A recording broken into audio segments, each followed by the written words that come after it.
Be it unto me. Be it unto me according to your word, according to your promise.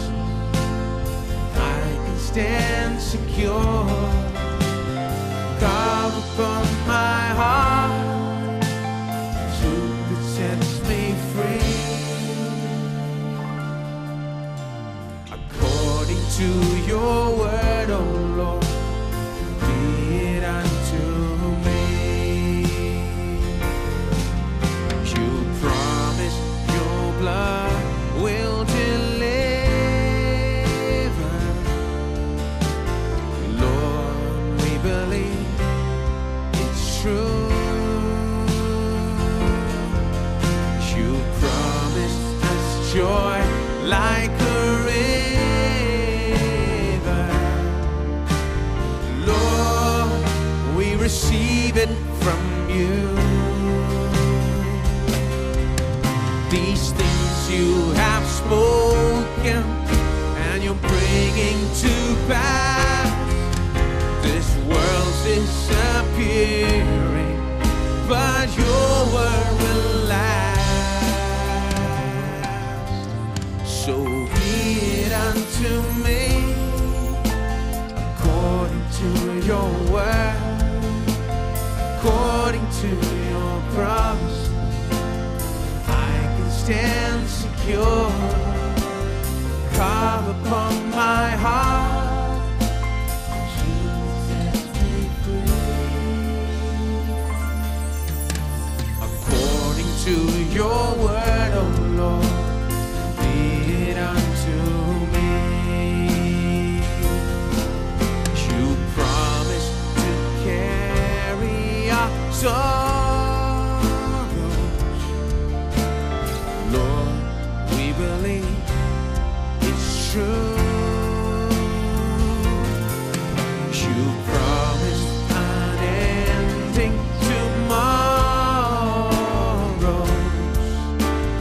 Lord, we receive them from you.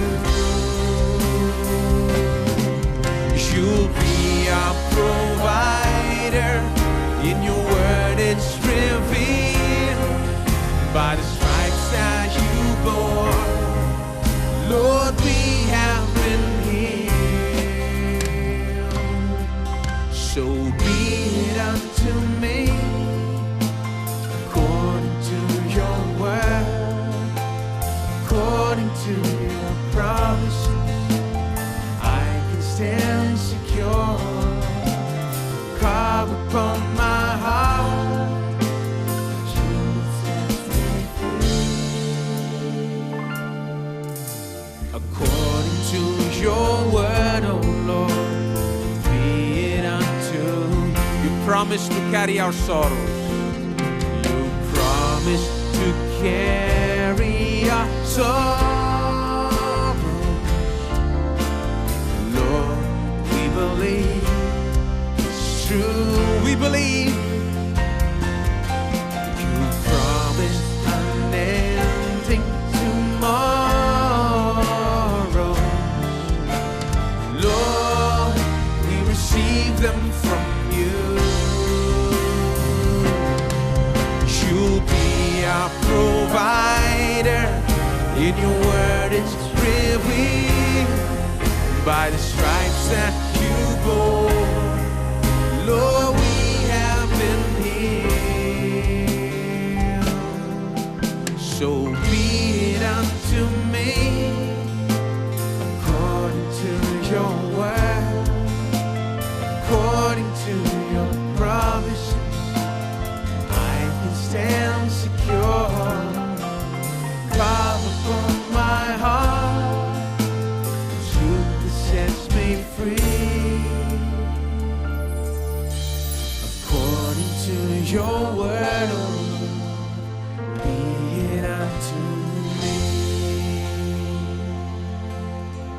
According to your word, oh Lord, be it unto me.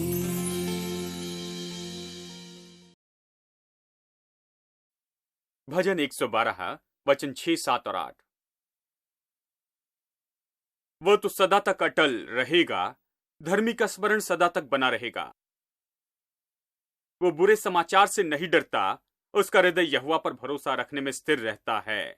उसका हृदय संभला हुआ है, इसलिए वो न डरेगा, वरन अपने शत्रुओं पर दृष्टि करके संतुष्ट होगा। अब हम देख रहे हैं कि कैसे अपना दिल प्रभु वचन पर स्थापित कर सकते हैं। पिछले कुछ हफ्तों से यहां इन 3 वचनों में हमने पढ़ा कि विश्वासी का दिल कैसे होना चाहिए। यह ऐसा दिल है जो कभी न हिले, ये कभी नहीं डरता है, ये दिल प्रभु पर आशा करते हुए स्थिर बना रहता है। इसलिए यीशु ने कहा, तुम्हारा मन व्याकुल ना हो। जब आप विश्वासी को देखें जो खुद को विश्वासी कहता है और उसका दिल हिलाया गया है हर छोटी चीज के लिए, तो आप उस विश्वासी को देख रहे हैं जो ये नहीं समझता कि परमेश्वर के वचन में अपना दिल स्थापित करना क्या है। जब आप अपने दिल में प्रभु वचन रखते हैं और उसे वहां कुछ सत्य के साथ स्थापित करते हैं, तो आप नहीं डरेंगे, चाहे कुछ भी परिस्थिति हो या परेशानी हो, और आप कभी नहीं हिलेंगे। इस तरह जीने का एक मार्ग है, हर चीज की ऊंचाई पर रहने के लिए एक मार्ग है, इसके बजाय कि आप नीचे रहें और परिस्थिति और परेशानी की दया में रहें। ऊंचाई पर रहने का एक तरीका है। आप विश्वास करते हैं? विश्वास करना कोई धर्म नहीं है, यह जीवन का तरीका है। जहां प्रभु पर भरोसा रखते हैं, प्रभु को जानते हैं और अपना सारा जीवन उसके संबंध में रखते हैं, प्रभु के साथ संगति में रहते हैं। आप कुछ चीजें समझते हैं, इसलिए आप में शांति है, आप में बल है, आप में सांत्वना है, सामर्थ्य है, योग्यता है, आप में आशा है, सकारात्मकता है, क्योंकि आप कुछ सत्य जानते हैं जिसे बाहर कोई नहीं जानता है। मसीह विश्वास इसी के बारे में है। ये जीवित परमेश्वर के साथ में संपर्क है, परमेश्वर के साथ जीवित संबंध है, जहां आप जानते हैं कुछ सत्य जो आपके जीवन भर के लिए आपको आजाद करेंगे। इसलिए बाइबल कहती है कि तुम सत्य जानोगे और सत्य तुम्हें आजाद करेगा। बहुत से लोग भरपूरी के साथ जीने के लिए आजाद नहीं है, क्योंकि वो डरते हैं, क्योंकि वो नकारात्मकता में हैं, क्योंकि वो बहुत सी बातों में बंधे हैं। लेकिन मसीह जीवन ऐसा जीवन है जहां आप हमेशा परमेश्वर के वचन के द्वारा आजाद होते जाते हैं, ताकि आप भरपूरी से अपना जीवन जी सके।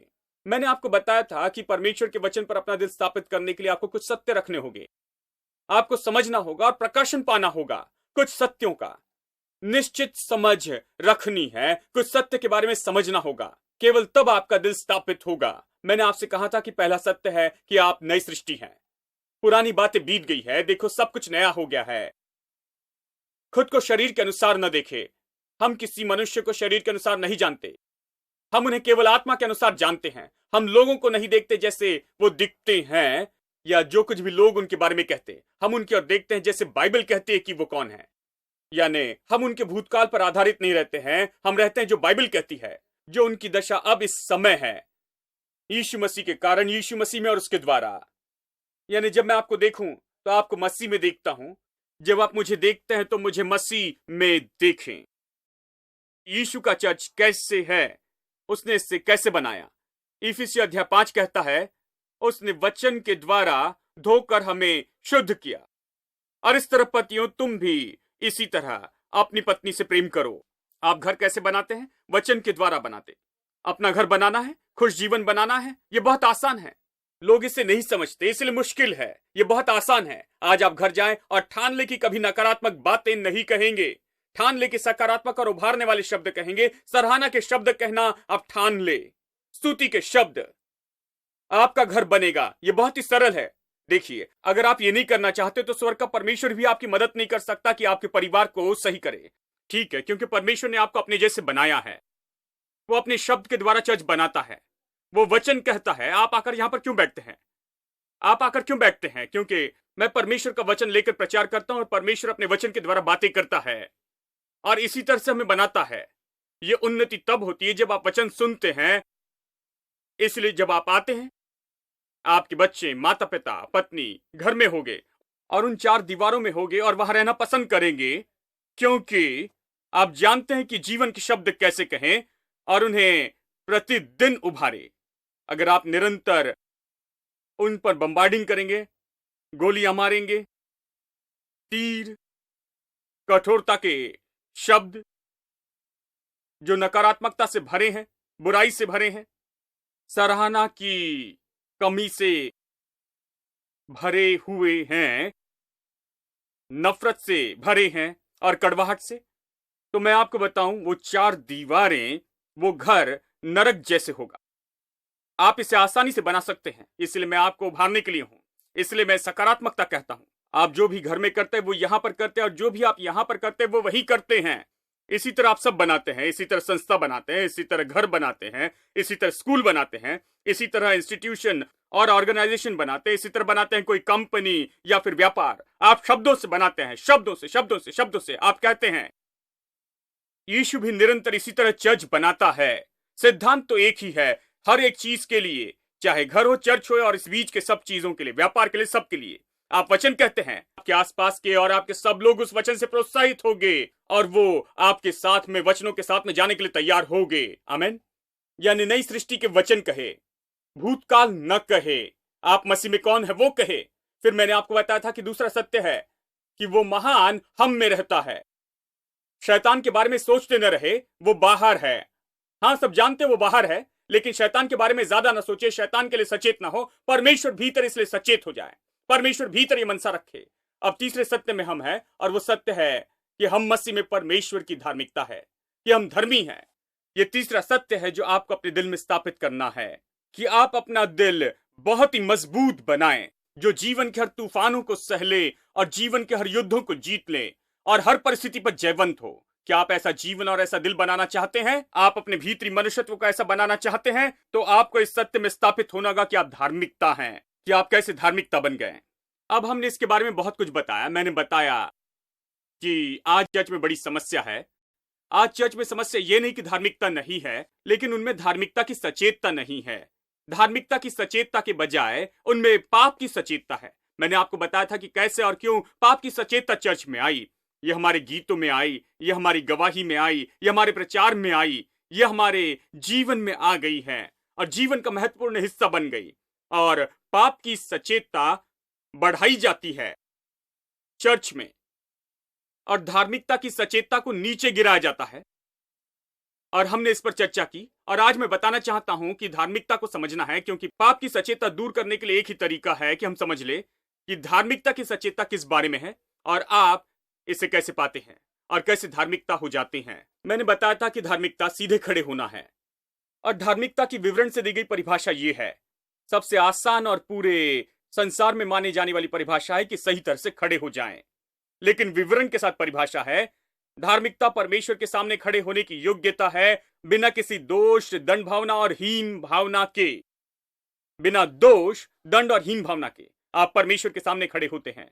अगर आप परमेश्वर के सामने ऐसे खड़े हैं तो मुड़कर शैतान के सामने पूरी हिम्मत से खड़े रहेंगे, क्योंकि आप परमेश्वर को जानते हैं, आप प्रभु के साथ सही है। और फिर मुड़कर संसार के सामने खड़े होंगे और संसार की सारी चीजों के सामने हिम्मत से, भरोसे से, क्योंकि आप प्रभु के साथ सही है। यह जीवन के क्षेत्र पर प्रभाव डालता है।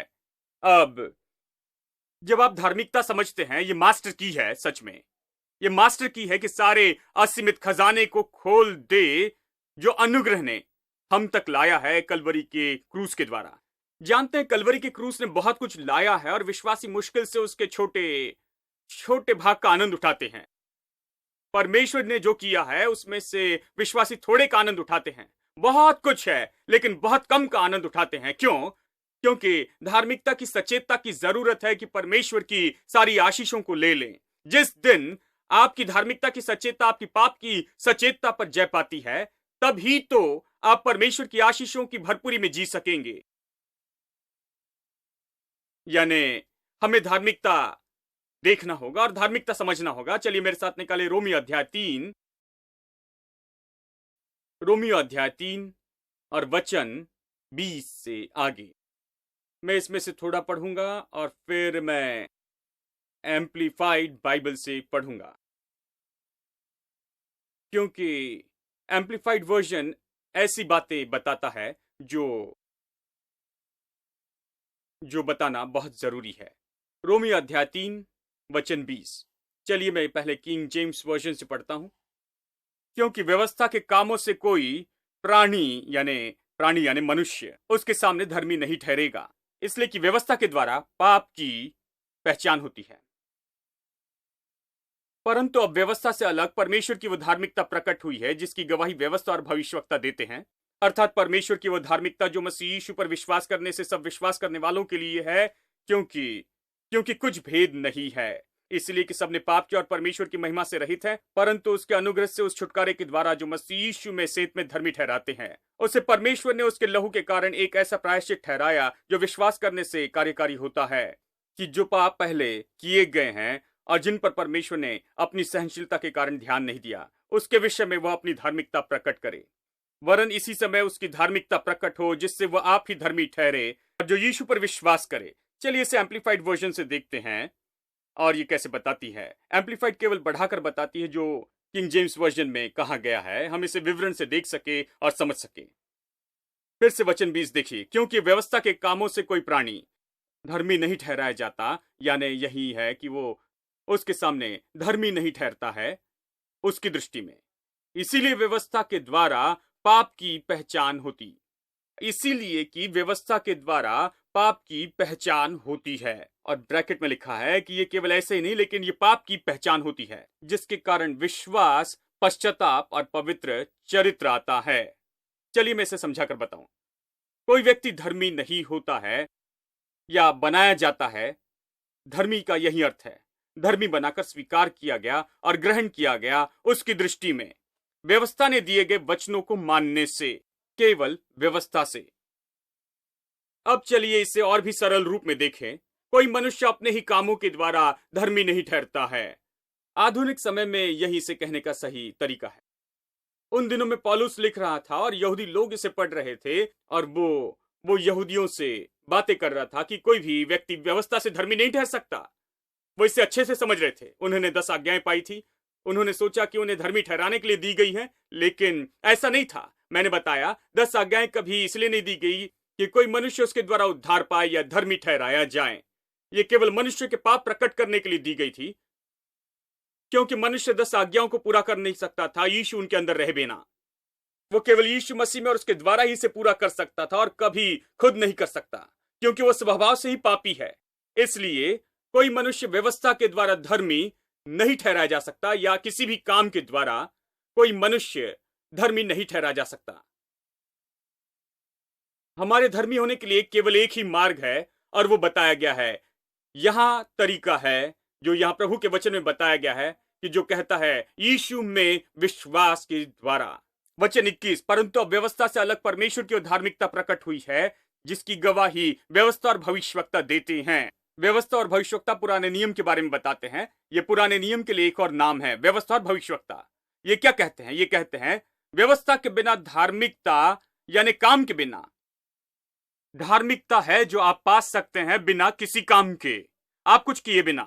ऐसी धार्मिकता उपलब्ध है और ये प्रकट की गई है, गवाही दी है व्यवस्था और भविष्यवक्ता द्वारा। पुराना नियम भी इस धार्मिकता के बारे में कहता है जो काम के बिना है। मैं आपको बताऊंगा। देखिए पुराना नियम सच में, देखिए पुराने और नए नियम में बड़ा फर्क है। पुराना नियम सच में ऐसे नए नियम की छाया है। यह पहले से बताता है कि नए नियम में क्या होने वाला है।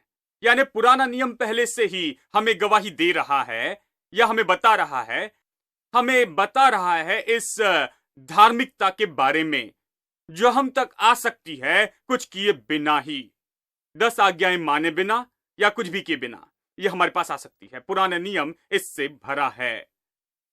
वो क्या है?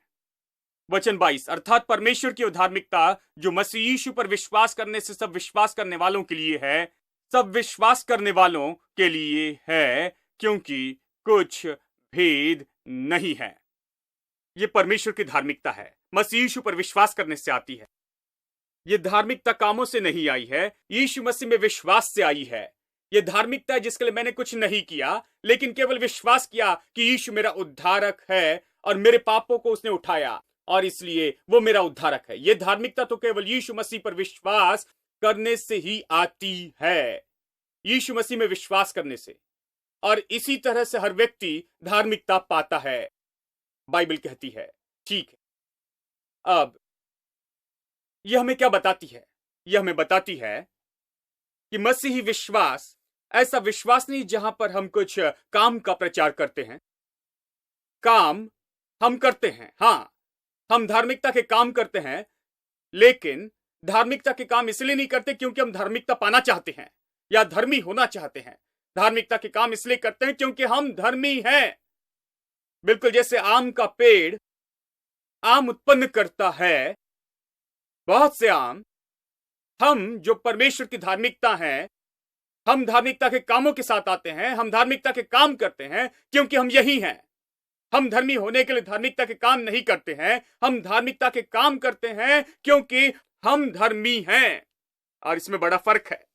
यहीं पर तो चर्च सारी बातें चूक जाता है और गलत मार्ग में जाता है, मतलब वो उल्टी दिशा में चलने लगते हैं। बहुत से लोग हैं जो काम करने में व्यस्त हैं, ये सोचते हुए कि काम अंत तक उन्हें ले जाएंगे, जो धार्मिकता है। लेकिन बाइबल कहती है कि कोई मनुष्य व्यवस्था के द्वारा धर्मी नहीं हो सकता किसी काम से। धर्मी होने का एक ही मार्ग है और वह है यीशु मसीह हमारे प्रभु के द्वारा। देखिए, संसार की सारी आस्था परमेश्वर तक पहुंचने के लिए मार्ग बना रही है कि प्रभु की कृपा पाए, परमेश्वर के साथ भले हो, प्रभु के संपर्क में आए, प्रभु की कृपा पाए और ये सब। और ज्यादातर ये कामों द्वारा होता है, काम काम काम और काम। लेकिन विश्वास अलग है। विश्वास कहता है ये कामों के द्वारा नहीं, लेकिन जो परमेश्वर ने किया उस द्वारा। देखिए, इसमें बहुत बहुत बड़ा फर्क है। हम लोगों को यह नहीं बता रहे कि क्या करना चाहिए, हम लोगों को बता रहे हैं कि परमेश्वर ने क्या किया है। आप यहां इसलिए नहीं आए कि आपको क्या करना चाहिए, कितने दिन उपवास करना है। हेलो, हम ये प्रचार नहीं करते हैं। आपने गौर किया होगा कितने दिन उपवास किए हैं। मंगलवार को उपवास करते हैं, शुक्रवार को उपवास करते हैं क्या? आप जिस दिन चाहे उपवास करें, इसमें कोई आस्था नहीं है। हम उपवास करते हैं जब उपवास की जरूरत महसूस करते हैं, जब हम महसूस करते हैं कि परमेश्वर के निकट हमें आना है और प्रभु के साथ समय बिताना है, बस यही। इसमें कोई आस्था नहीं है। मंगलवार और शुक्रवार का उपवास नहीं है, इसमें कोई धार्मिक बात नहीं। हम उपवास करते हैं क्योंकि उपवास की जरूरत महसूस करते हैं। हम धर्म प्रचार नहीं करते, हम संबंध, परमेश्वर के साथ जीवित संबंध का प्रचार करते हैं। ये कामों के बारे में नहीं है, लेकिन परमेश्वर ने क्या किया है उस पर है। यानी विश्वास का प्रचार तो हमें क्या करना चाहिए इसके नहीं है, ये तो परमेश्वर ने क्या किया और परमेश्वर ने जो किया उसका प्रकाशन है। अगर इसका संबंध आपको क्या करने से, तो ये सुसमाचार नहीं है दोस्तों। ये तो धार्मिक जानकारी होगी कि आपने क्या करना चाहिए। ये बोझ होगा कि हमें ये सब कुछ करना होगा और बड़ी लिस्ट लेकर आ सकते हैं कि आपको क्या करना होगा। लेकिन मसीह विश्वास इसके बारे में है कि परमेश्वर ने क्या किया है, यह परमेश्वर ने क्या किया उसका प्रकाशन है। चलिए इसे मैं समझाता हूं। मुझे लगता है उदाहरण हमेशा आपकी मदद करेगा। स्पर्जन ने कहा कि उदाहरण एक खिड़की जैसे है। जब आप खिड़की खोलते हैं तो ज्योति भीतर आती है, खिड़की खोलते हैं तो ताजी हवा भीतर आती है, अच्छा लगता है। यानी उदाहरण खिड़की जैसे है। इसलिए यह उदाहरण का उपयोग करता हूं क्योंकि ये सच में हमें बताएगा कि धार्मिकता किस बारे में है और हम इसे कैसे पाते हैं। देखिए, विश्वास के द्वारा धार्मिकता, यह पूरा अध्याय इसी के बारे में है कि विश्वास से हम धर्मी बनाए गए हैं, कामों के द्वारा नहीं। कामों से नहीं, विश्वास से। अब विश्वास से धार्मिकता तो मानो परिवार में जन्म लेने जैसे है।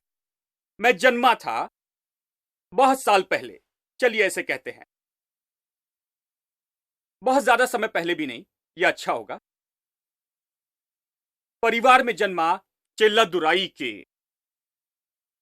के परिवार में मेरा जन्म हुआ। यानी जब मेरा जन्म चेल्लादुराई परिवार में हुआ, विश्वास करें, चेल्लादुराई परिवार में जन्म लेने के लिए मैंने कुछ नहीं किया। मैंने चेल्लादुराई परिवार में जन्म लेने के लिए कोई काम नहीं किया। जब मेरा जन्म हुआ तो मुझे उठाकर कहा गया कि इसका नाम क्या रखेंगे, और उन्होंने कहा इसका नाम होगा सैमुअल चेल्लादुराई।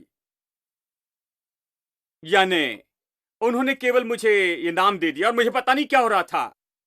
मेरा जन्म हो गया, मैं वहां था। देखिए, मैं वहां पर था।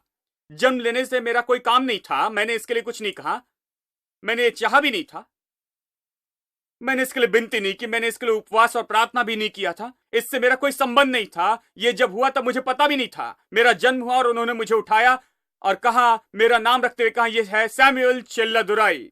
और उन्होंने जाकर इसे सरकारी रिकॉर्ड में भी लिख दिया। उन्होंने मेरा नाम हर जगह लिखा, सैमुअल चेल्लादुराई। देखिए, यानी मैं बड़ा हुआ और कुछ बोलने लगा, कुछ शब्द कहने लगा। बच्चा जो अभी अभी बोलना शुरू करता है, उससे पहले क्या पूछते हैं कि तुम्हारा नाम क्या है? जब बच्चे से पूछते हैं तुम्हारा नाम क्या है, बच्चा बहुत खुश होता है क्योंकि उसे पता चला है कि वो कौन है। वो कुछ समझने लगा है। उसने संसार को जाना, अपने माता पिता, अपना परिवार और ये सब उसने खुद की पहचान पाई है। वो खुद को इस परिवार में देखता है, जानता है कि उसका नाम है और ये उसके पिताजी हैं, ये उसकी माताजी है और वो वहां है और इसके बारे में बहुत खुश है। आप पूछे नाम क्या है तो वो बड़ी खुशी से आपको बताता है, हाँ मेरा नाम है सैमुएल। ठीक है, क्या आपने किसी बच्चे को कहते सुना, हाँ वो कहते कि मेरा नाम है सैमुएल लेकिन मुझे पसंद नहीं? ऐसे बच्चे को कभी नहीं देखेंगे। बच्चे को पता नहीं। बच्चा बस मुंह खोल कर कहता है कि मेरे पिताजी मुझे सैमुएल कहते हैं, मेरी मां मुझे सैमुएल कहती है, सब मुझे सैमुएल कहते हैं, मैं वही हूं, मैं सैमुएल हूं, इसलिए मैं सैमुएल हूं। काश परमेश्वर का परिवार इतनी आसानी से इसे लेता। जब लोग जन्म लेते हैं और परमेश्वर के परिवार में जन्म लेते हैं, हम सब मुश्किल कर देते हैं। यहां तक कि जब छोटा बच्चा पृथ्वी के परिवार में जन्म लेता है, वो बहुत अच्छा और बहुत तैयार होता है कि ये बच्चे के लिए स्वाभाविक होता है कि अपना मुंह खोले और नाम बताएं, बिना शर्म के, बिना डर के, अपनी पहचान के बारे में पूरी शाश्वती रखे कि वो कौन है। लेकिन परमेश्वर की संतान, वो परमेश्वर के परिवार में जन्म लेते हैं नए जन्म से। ठीक है, ये जन्म है। क्या आपने इसके लिए कुछ किया है? मैं आपको बताऊं, गारंटी दूं, आपने इसके लिए कुछ नहीं किया। आप कहेंगे मैं चर्च गया था भाई, मैं उद्धार ढूंढ रहा था भाई, मैं प्रभु को ढूंढ रहा था। खैर, आप ढूंढने से पहले पवित्र आत्मा ने आपको पकड़ लिया, इसलिए आप ढूंढ रहे थे। आप इसलिए नहीं खोज रहे थे क्योंकि आप खोज रहे थे। आप इसलिए नहीं खोज रहे थे क्योंकि आप बहुत अलौकिक थे और बहुत अच्छे थे। आप खोज रहे थे क्योंकि परमेश्वर ने आपसे प्रेम किया और आपके लिए पवित्र आत्मा को भेजा और वो आपको खुद की ओर ला रहा था, आकर्षित कर रहा था। इसीलिए दिल में खोजना शुरू हुआ। उद्धार का काम पूरी तरह से पवित्र आत्मा का काम है, परमेश्वर का काम है। शुरू से लेकर अंत तक आपके भाग में कुछ नहीं करना है, बस स्वीकार करना है। इसलिए इसे सुसमाचार कहते हैं। नहीं तो ये सुसमाचार नहीं। अगर मुझे जाकर पहाड़ चढ़ना था, समुंदर पार करना था और ये सारे काम करने थे और ये सारी मांग मुझे पूरी करनी थी कि उद्धार पाए, तो ये सुसमाचार नहीं हो सकता। ये सुसमाचार है क्योंकि सब कुछ किया गया है, तैयार है और ये मेरे लिए घोषित किया गया, बताया गया है। और जब ये घोषित किया गया, मेरा दिल पहले से तैयार था क्योंकि पवित्र आत्मा मुझ में व्यवहार कर रहा था, वो मुझे खींच रहा था। इसलिए मैंने कहा, हाँ मैं यीशु को उद्धारक और प्रभु स्वीकार करना चाहता हूं। और मैंने आकर यीशु को अपना प्रभु और उद्धारकर्ता स्वीकार किया। यानी आपने इसे शुरू नहीं किया। आपने नहीं कहा कि मैं इसे शुरू करना चाहता हूं, प्रभु को जानना चाहता हूं। नहीं, अगर आपके दिल में कोई इच्छा थी, अगर आप यहां ये सोचते हुए बैठे हैं कि आप प्रभु को खोजते हुए आए हैं और आपकी खोज के बारे में कुछ अलौकिक था, मैं आपको बताऊं मेरे दोस्तों, आप में कुछ भी अलौकिक नहीं था। केवल परमेश्वर का प्रेम था जो आपके पीछे आया।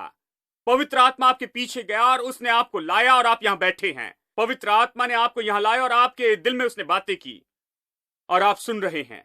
इसलिए नहीं कि आप सुनना चाहते हैं, लेकिन पवित्र आत्मा ने आपके दिल को तैयार किया। इस तरह से यह पवित्र आत्मा का अद्भुत काम है। यानी आपने नया जन्म पाया। जब आपने नया जन्म पाया, तुरंत ही आपके स्वर्गीय पिता ने आप पर एक नाम रखा। हेलो, वो नाम क्या है? बाइबल कहती है कि परमेश्वर ने हमें धर्मी घोषित किया है।